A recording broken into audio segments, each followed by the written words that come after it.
What if I told you there's a way to earn passive income from music you never had to learn, play, or even sing?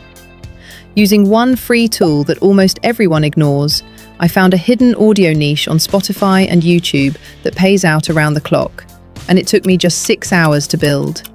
Stick with me, because the way the numbers stack up at the end is going to surprise you. Over 100,000 tracks get uploaded to Spotify every single day. Take a moment to actually picture that. 100,000 per day. And the vast majority will never reach a single human being who didn't already know the artist. They just sit there, quietly dissolving into silence. And yet, there are people pulling in real passive income from AI-generated music right now. Not because they're better musicians, not because they have a fan base, but because they figured out one thing almost everyone else gets completely backwards. And I'm going to show you exactly what that thing is. Most people uploading AI music open an app, hit generate, throw it on Spotify, and then refresh their dashboard every 4 minutes, wondering why nothing's happening. I know this, because I was that person. Refreshing, refreshing, refreshing, like the streams would magically appear if I just believed hard enough. What finally flipped the switch was when I stopped thinking like a musician and started thinking like a product manager, which is ironic, because I'm neither of those things. But here we are. There's a specific underserved audio format hiding in plain sight across Spotify, YouTube, and the App Store. I found it using a completely free tool that almost everyone walks right past. In this video, I'm going to break down the exact framework I built, how to find the niche, how to build the product, and how the math actually works once it's live. Step 1. Stop opening the AI music tool.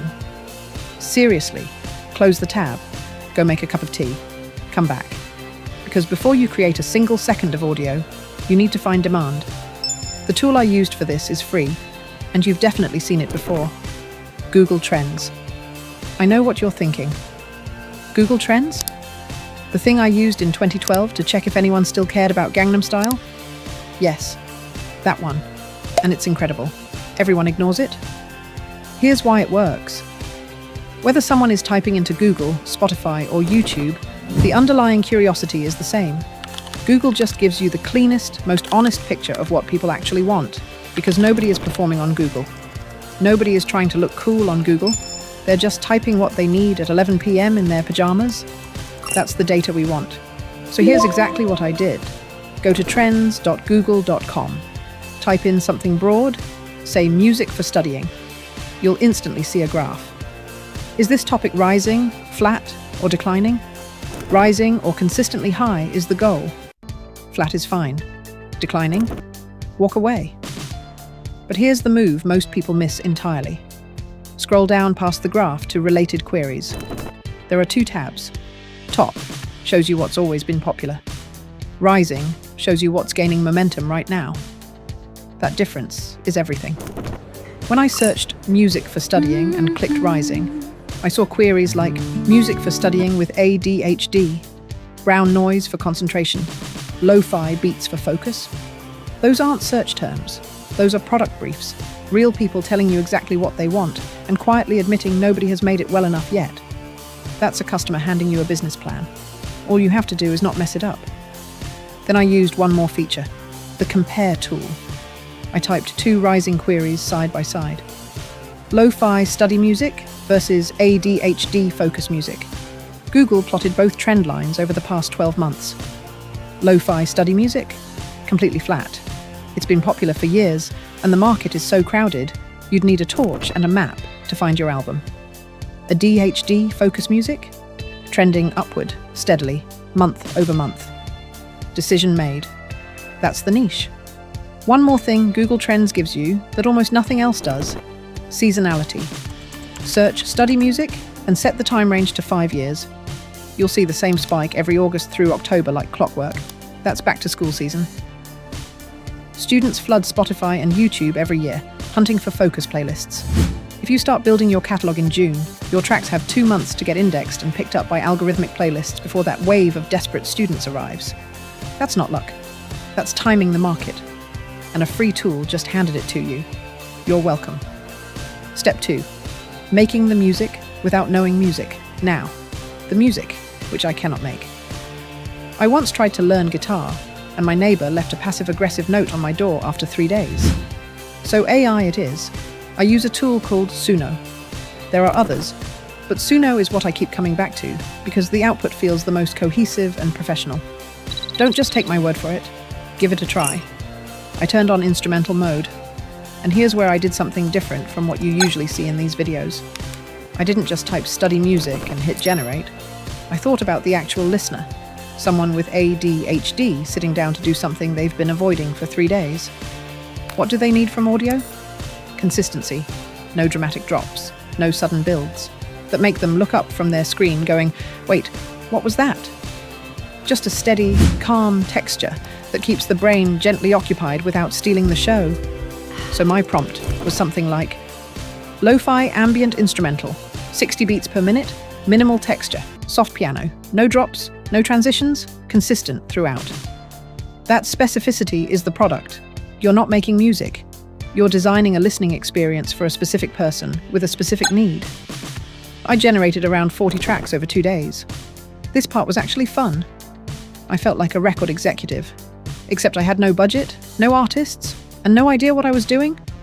So, exactly like a record executive. I kept 22 tracks that felt cohesive, used the extend feature to push each one past 2 minutes, built the album around a theme, and called it Focus State.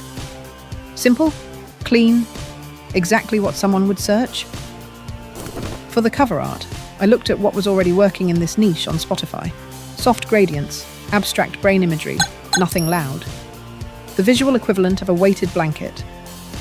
I went to Midjourney, described what I wanted, picked the best one, brought it into Canva, added the artist name, exported at 3000 by 3000. Done.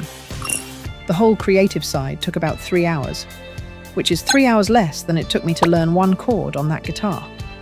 Step 3. The upload strategy. Most people skip. Now here's where I did something most AI music videos skip.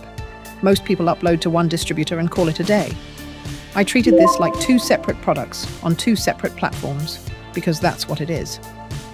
First, the album went to Spotify through DistroKid. I set the release date 2 weeks out, so the algorithm had time to index it. And I was careful with track titles. Not track 1, not untitled. Actual searchable phrases, deep focus session, calm concentration, study flow for ADHD. Those titles surface in Spotify search. They also surface in Google. Your tracks are products. Name them like products, not diary entries. Then I did something else. I uploaded each track individually to YouTube as its own video. Simple visualizer on screen. Same keywords someone would actually type when they're 45 minutes into a procrastination spiral and desperately need to focus. Why bother with YouTube separately? Because YouTube has its own royalty pool, completely separate from Spotify. And if your channel hits 4,000 watch hours and 1,000 subscribers, you qualify for the YouTube Partner Program. Ad revenue stacked on top of streaming royalties. 2 income streams. Same 22 tracks. 0 extra creative work. I did 0 paid promotion. No ads. No playlist pitching. No posting on Instagram at 6 a.m. with motivational captions. The market research was supposed to do the heavy lifting. That's the entire bet. Step 4. How the money actually stacks up. Now let me show you how it plays out. The part everyone skips to. I see you scrubbing the timeline. It's fine. I do it too. Spotify pays somewhere between $3 and $5 per 1,000 streams, depending on where your listeners are. Not much per track. But niche focus music has something most genres don't. Absurdly long average listen times. Someone puts on a study playlist and leaves it running for 2 hours. That isn't one stream. That's multiple streams across multiple tracks, all from one person who sat down to do homework. The math compounds in a way it doesn't for regular music. Layer in YouTube. Focus and study content is one of the best performing categories for watch time on the entire platform. Because people hit play and walk away. They're not watching, they're listening. And every minute they leave it running counts toward that 4,000-hour threshold. Once you cross it, ad revenue kicks in on top of streaming royalties. Same tracks, no extra work. But here's the number I want you to actually focus on. The whole process I just walked through. Research, generation, curation, artwork, upload. Takes about 6 hours per album. That's it. 6 hours. And those tracks don't stop earning when you stop working. They keep streaming, they keep getting recommended, quietly, algorithmically, while you're doing other things, while you're sleeping, while you're refreshing a completely different dashboard for a completely different project. Because apparently that's just who we are now.